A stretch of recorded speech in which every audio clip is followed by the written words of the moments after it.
Hello, welcome to Interdependent Study, our podcast where we engage in the learning and unlearning work for social justice and collective liberation. I'm Damien. And I'm Aaron. Thank you so much for joining us today. For those new to our podcast, Interdependent Study is meant to be a space and community for folks who believe in and want to do the work of social justice. Each week, we'll bring something new to the table and discuss our thoughts and feelings about it through the lenses of who we are and where we can go for a more just society. We want Interdependent Study to be a space where we're always learning with one another. And Aaron, it is episode 49. Sure is. And you are up this week. What have you brought to the table today? All right. I am bringing a documentary called After Truth, Disinformation and the Cost of Fake News. The documentary dives into quite a few disinformation stories and some of the characters who are behind creating those stories. Yes. Characters is a polite word for it, I think, and how they sort of propagated those stories and got them into the mainstream sort of and got them to be talked about more. But to list out a few of them, they talked about a military operation in Bastrop, Texas, that was allegedly about the military practicing enacting martial law. Right. And that President Obama was allegedly going to do that before he left office. They talked about Pizzagate, which was a theory about Comet Ping Pong, a pizza place in D.C. Just right down the street. Right down the Been to street. Comet. It's great. It was supposedly a secret sex dungeon where they were trafficking kids, with Hillary Clinton and her staff. Yep. So we'll talk about that, I think, in a little bit probably too.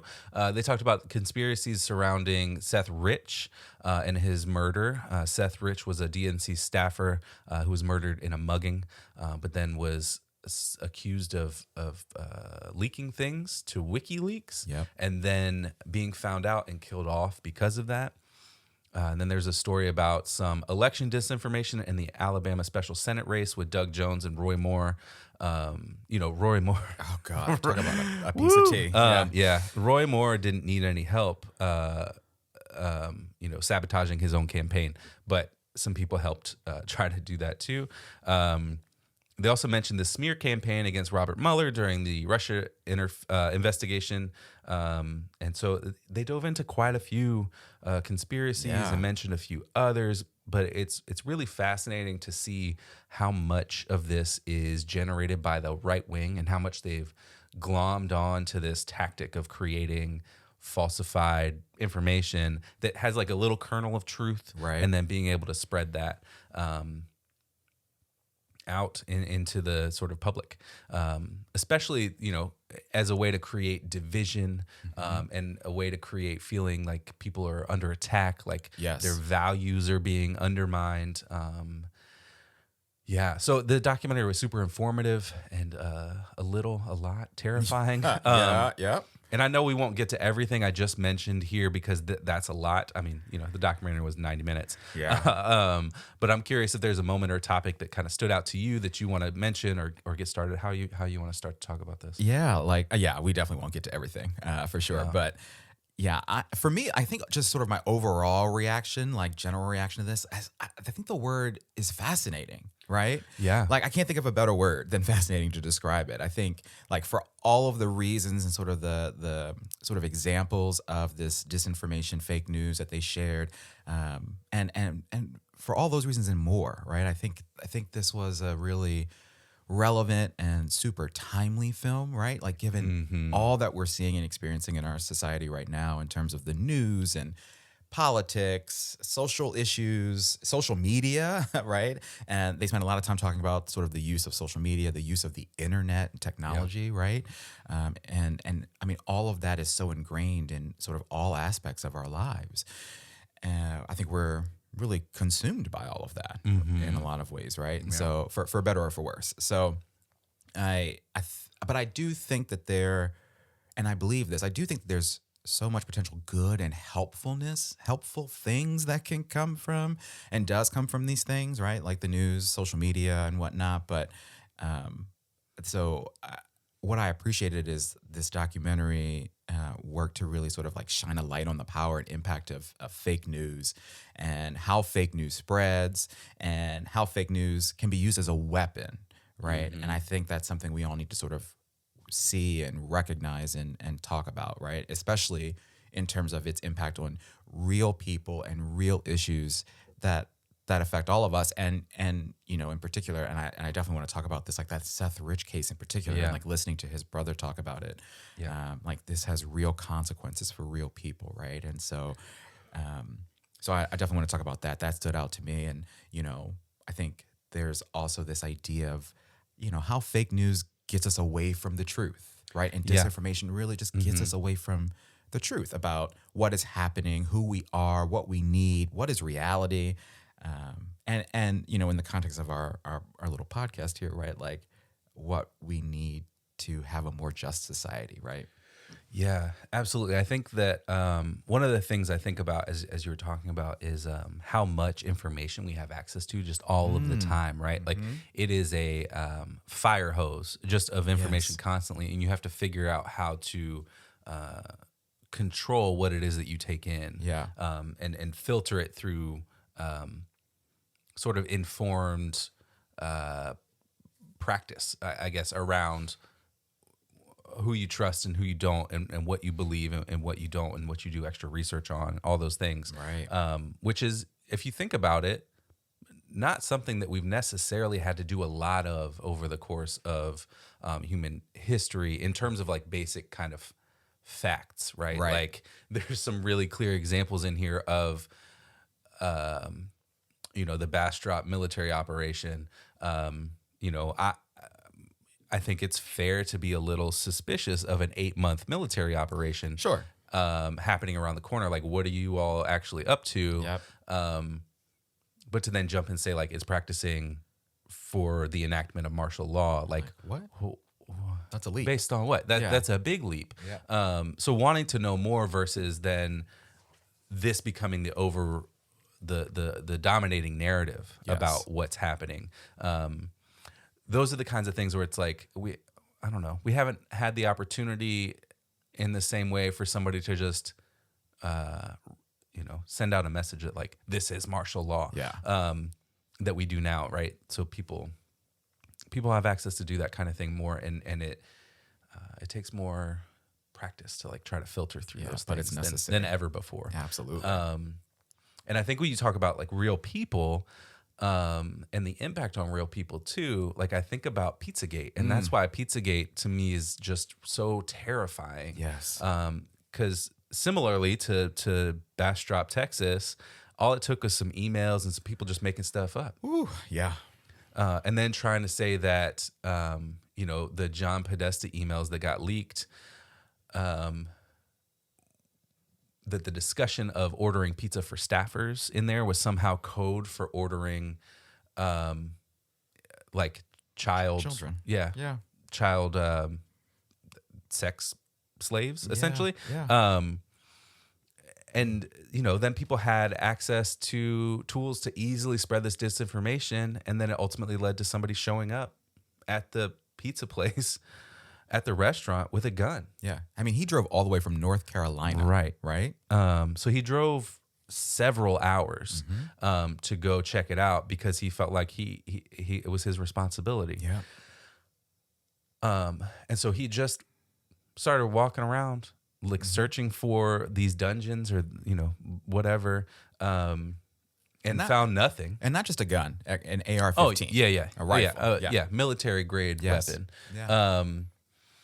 And so yeah, it's terrifying when you think about some of the ludicrous things that like people can send you. Yeah. Right. Even in my job, which I think for the most part is fairly innocuous, the work that I do in terms of like shaking things up. But I've received letters from some right-wing conspiracy person.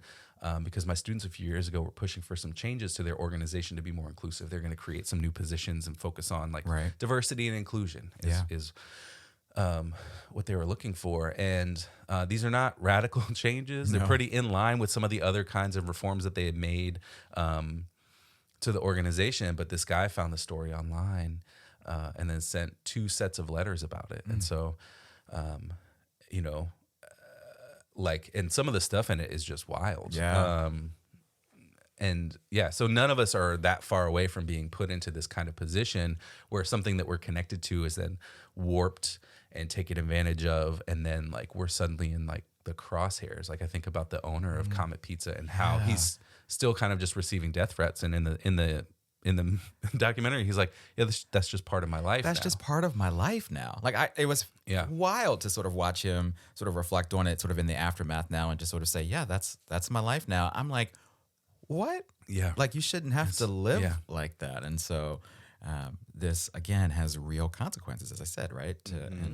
And an impact on real people's lives. So yeah, that was fascinating. I mean, obviously we don't live too far from that, and so that was sort of a big story for us around here. But it was wild to sort of revisit it, and so all of that was just built on fake news. And I think a big thing about this documentary was, I was fascinated by how this documentary like explored what fake news is, like what the purpose of it is, like as I said earlier, how it's used as a weapon, right? And we got to hear, as you sort of alluded to in the beginning, some of the most like sensational manifestations of this fake news and what disinformation can do to our society, right? And we talked about characters. We didn't just hear from those characters. We heard from journalists to folks from the media, some researchers, right? And then all of those characters you allude to, conservative pundits and conspiracy theorists. And for me, I think the overarching message or thread was this idea that at its core, fake news is dangerous, right? And as I said, can be weaponized. And so in addition to Pizzagate, we also saw the story of Seth Rich, right? And we got to, his brother was interviewed. And as you said, Seth Rich was that DNC staffer who was murdered. This was back in 2016 after those leaked emails from the DNC. And it was difficult to sit and watch Seth Rich's brother. I don't know why I can't think of his name. He talked about how he and his family weren't able to grieve, right? And still really haven't been able to grieve because of all the sort of all of that fake news and disinformation out there about the circumstances of his death. And that just really sort of broke my heart, right? Like when you lose someone, you should be able to grieve them. But, there was this sort of onslaught of fake news, onslaught from Fox News and Sean Hannity, right? And so that just really broke my heart. And so, between Pizzagate and the Seth Rich case, right, they're just two examples from this film, right? And so, which makes me think about something that I mentioned researchers. There's a researcher in this film who sort of defined fake news from an academic perspective. Yeah. And I want to come back to that. But I think really and truly, these examples show just how dangerous fake news is and can be, right?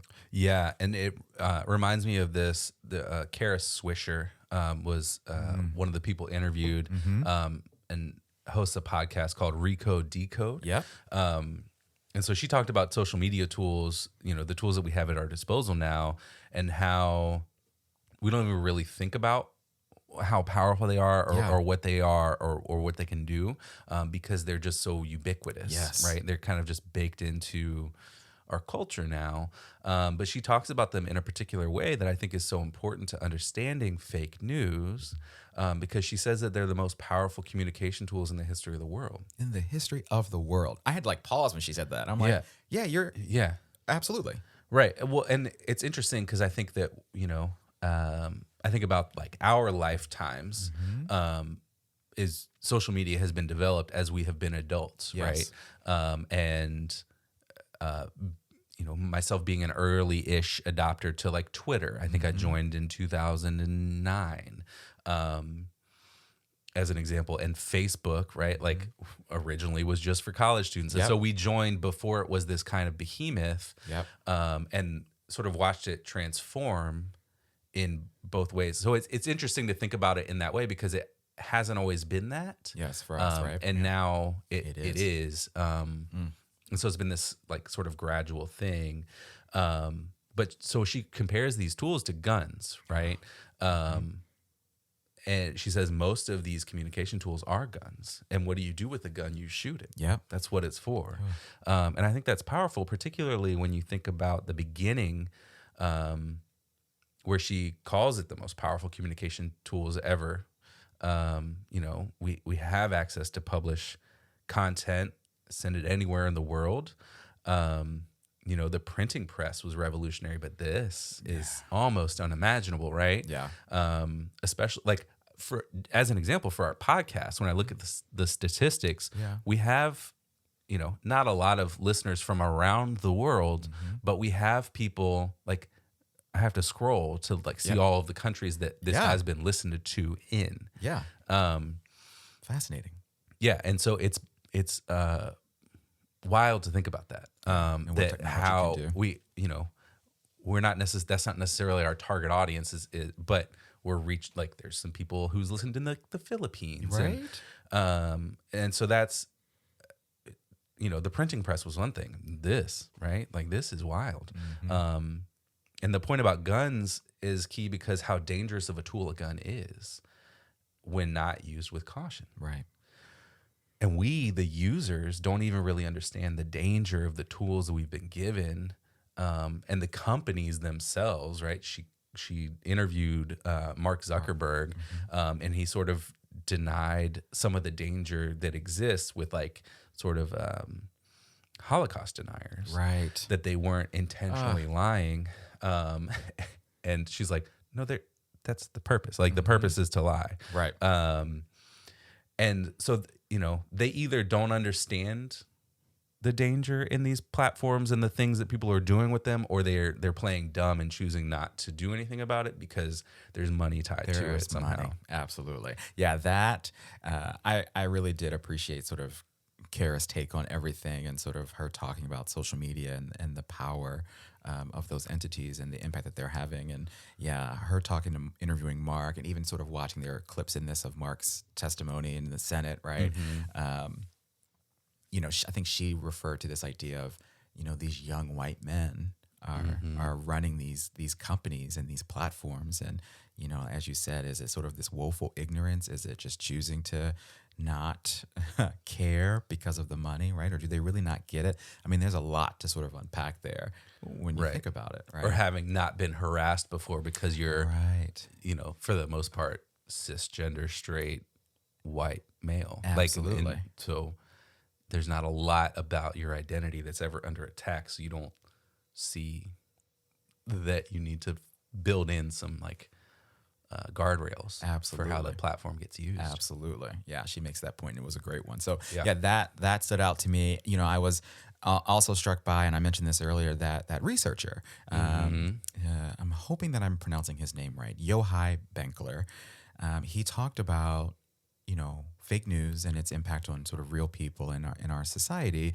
He's the director of the Berkman Klein Center for Internet and Society at Harvard University. And in addition to that, he's a lawyer and a professor of sort of law and legal studies and an author. And so right before the film introduces us to the Seth Rich case, Benkler says this, and I'm going to quote him here. He says, "You can disagree on all sorts of interpretations about a particular subject, but not when there's falsehood. When we study false news and disinformation, what we see repeatedly are things that, in theory, could be just interpretation, get made up of discrete bits of narrative that are distinctly false. It's very clear that what you have here is a propagandist effort to try and achieve a result." And I just think that's a great way to sort of define what fake news is and what it does, right? Yeah. Like the idea of it being sort of a propagandist effort to try and achieve a result is clearly accurate when you then sort of immediately show us the Seth Rich case and use that as a case study, which the film did, right? And so we saw the news about his murder, and then we saw, you called them characters, Jack Berkman, what the work he did to create the fake news about the circumstances surrounding his murder. Yeah. And then, that fake news just spread, right? And ironically, or not ironically, right, like how that fake news spread at the exact same time of the Mueller investigation into Russian interference in our national election, right? And so sort of this effort to distract us from that, right? So yeah, I just really appreciated sort of the work Benkler did to define what fake news is and to do it in that way, because I think it helped make clear just how dangerous this is on so many levels. Yeah. Jack Berkman's a piece of work. Yeah. And apparently it's sort of infamous in DC for kind of making stuff up. Right. So yeah, that's one of the he's definitely one of the characters I referred Yes. to earlier. One of the other interesting things to me here when we think about sort of the prevention of fake news, Okay. is that there are companies out who are trying to do work to like fight it. Yes. Right. One of them Oh, yeah. is called New Information. Good. And they were given funding to try to find ways to prevent disinformation and, find ways to prevent it being spread the way that it is. But they were actually found to be doing just that during the special election for the Alabama Senate seat, Yeah. which is interesting because it seemed to be. So it's interesting in a few ways. It seemed to be one of the first, or maybe one of the few times where some sort of Democrat supporting people did this fake news thing and created pages that supported ludicrous ideas on the right and aligned those with ideas with Roy Moore and try to connect the dots between like these very sort of fringe conservative ideas and then connecting those to Roy Moore so that like sort of more mainstream conservative people will be like, oh, that's what no. Roy Moore is about? Like, no. Can't vote for that. Right. And so that, and then Roy Moore did that himself when he was accused of sexual harassment and sexual assault, I believe, of underage women. But the real issue here is not necessarily the side that these companies are on, but that they're, New Information in particular is supposed to be researching how to put a stop to some of this stuff. Period. Right. Yeah. And instead they're spreading it, which feels like a way to disqualify yourself from being a researcher of the solution to the problem. Like Yes. when you're contributing to the problem. Absolutely.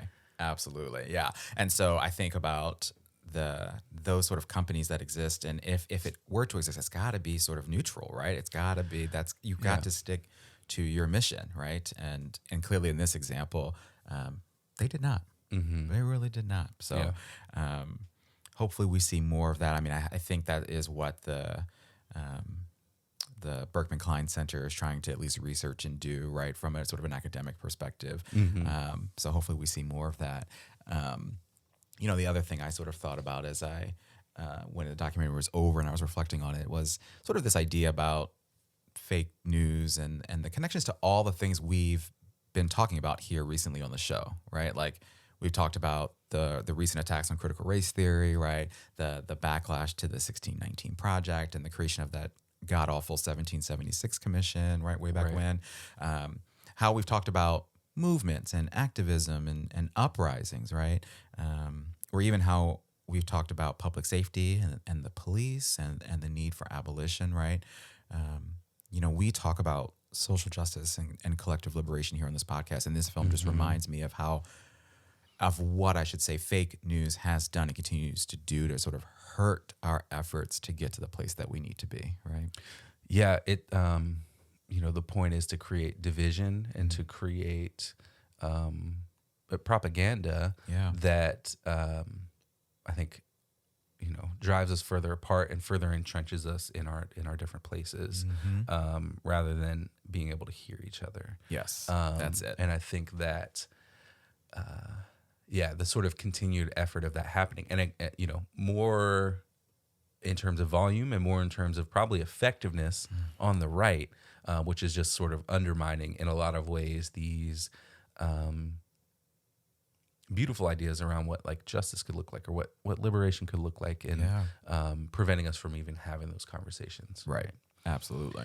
All right, let's shift, talk about application. All right. I think about this playing out in our day-to-day lives all the time. Yeah.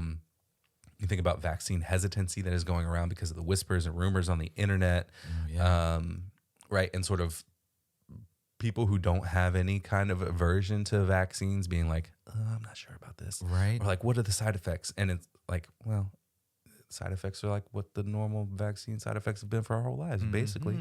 Or just how much our lives and the response to COVID has been altered because of some of this stuff. It's really difficult to like wrap my head around like how much of our public health response to this has been altered or sort of weakened. Weakened is the word. Because of like rumors and whispers on the internet. Probably a lot. A lot. It's hard to like sort of quantify. In the same way that it's hard to quantify how Russian interference in information in our social networks and like the advertising that they bought on Facebook and stuff, actually how many votes it actually changed, right? Right. Like that's hard to quantify. But we're also seeing this stuff play out in news media with political stories. Yeah. Right. And so one of the things that I appreciated about the reporter from the New York Times, who I believe was Adam Goldman, Okay. is that he refused to write about that press conference that was a farce. Where those snake oil salesmen, Berkman and Wall, tried to accuse Robert Mueller of sexual assault. Yeah. And so, we're seeing this kind of stuff happen in those kinds of ways, but also in minor kinds of ways and all over the place on the internet. And I think it's really important that we understand how it works, what the purpose is. It's the sort of propaganda Yes. angle of it, because we're potentially consuming it all of the time. And I think when we understand it, we can give things a good sniff test and be like, nope, that's not it. Yeah. Absolutely. No, that smells like BS. And it is. It looks like BS, and it is BS. Yeah. Well, and especially the what you call it, snake oil salesman. Oh my gosh, that press conference. Oh, it made my blood boil, right? Because I can't even imagine sort of sitting in that space and listening to those two. I mean, just watching it on television. This documentary was difficult. So to be in that space, with those snake oil salesmen, I love it. But I think you're absolutely right, and that's sort of that's aligned with sort of what I'm thinking around application. Right, is we have to be critical about our consumption of the news. Right, it's important that we use good judgment when taking in the news, and also, again, given the power of social media and the internet, right? Like when we're talking about it with other people and when we're sharing it with other people, particularly with those media. So I think that point can't be emphasized enough, especially with what we saw in this film. And I think another piece of that is like the notion of how quickly news can spread was sort of a big piece of this film for me. But it's not difficult to see that when you understand sort of how fast-paced our world is, right? Like the 24-hour news cycle, again, social media, the internet. So recognizing that is also a piece of this critical consumption that I think we all need to be doing as well, right? And so, and again, I just think there's so much real world applicability. You talked about COVID, right? So the power and impact that this news has on real people and real issues, right? So our COVID response, or healthcare, or education, right? Our conversations around public safety and abolition, right? Like, I think these real and present day issues and challenges facing us are often impacted by what's out there in the news. So our critical consumption is in our ability to be critical consumers of news is, I think, the biggest takeaway and application of a film like this. Yeah, agreed. I feel like that's a skill we all need to sort of hone in and develop, right? All right, so let's talk about homework. All right. I think one of the things for homework here is pushing for some regulation of social media sites to quell disinformation. One of the things that Kara Swisher's talked about is that these are not public squares. These are private platforms. Yes. And those private platforms can choose to regulate what they do. And if they need to be sort of pushed into that regulation idea or mindset or whatever framework, then let's find a way to do that. Because there's no reason for like Holocaust denial to have a platform on Facebook or wherever At all. as an example. And I know they've been trying to crack down a little bit since this documentary was maybe filmed, but not enough. Not quickly enough. enough. So I think that's something to maybe push for. I think it's also finding ways to challenge people we know if they post fake stuff, right? And so I've done this a couple times when I've seen someone post a meme that's easily proven false.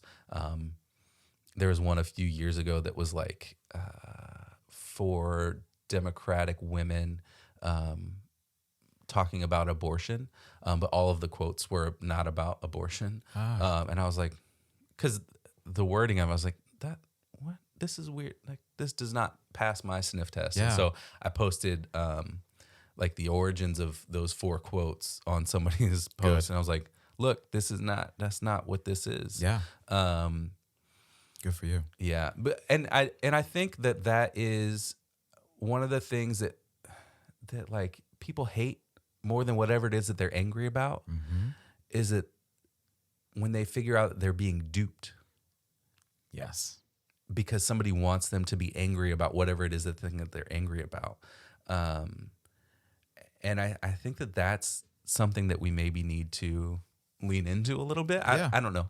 I'm just guessing. Yeah. But if people hate being like sort of having the wool pulled over their eyes, maybe that's something that we are like, look at all this wool. Absolutely. So pull it back, right? Yeah. And that I think ties in so closely to being critical consumers about things, right? So I love that. Cosign. I think there's lots of homework from a film like this one. Again, just sort of given how you said ubiquitous, right? The news and technology and social media is in our lives. So I actually want to look into more of what the Berkman Klein Center for Internet and Society at Harvard is doing, right? Yochai Benkler, I really just enjoyed what he had to say throughout the film and his perspective and on so much of this. And so I want to look into what the center is doing around research into fake news and disinformation, and but also sort of generally or more broadly as it relates to internet and cyberspace, 'cause I think they're doing some work there as well. And so again, these tools are everywhere, right? And these tools are powerful. So I'm interested in learning more about some of the research that's happening out there about all of this. Yeah. Yeah, agreed. I think, finding these places that are fighting this, I think is super important. And Yes. because they're going to be doing important work. This continues to be important. Right? All right, let's talk about the next episode we got coming up. Let's do it. Episode number 50. Oh, man. We made it. 50 episodes in a year, which is sort of mind-boggling. So we're actually going to bring a special episode, episode number 50, later this week. Yep.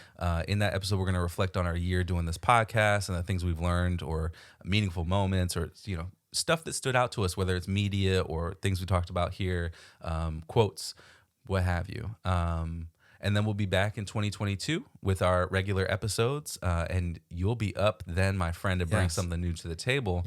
Yeah. So what will that be in our first episode of the new year? I feel privileged and honored to be bringing the first thing to the table for our first episode of 2022. But I'm going to give you full credit. I'm bringing a book to the table, and you found it.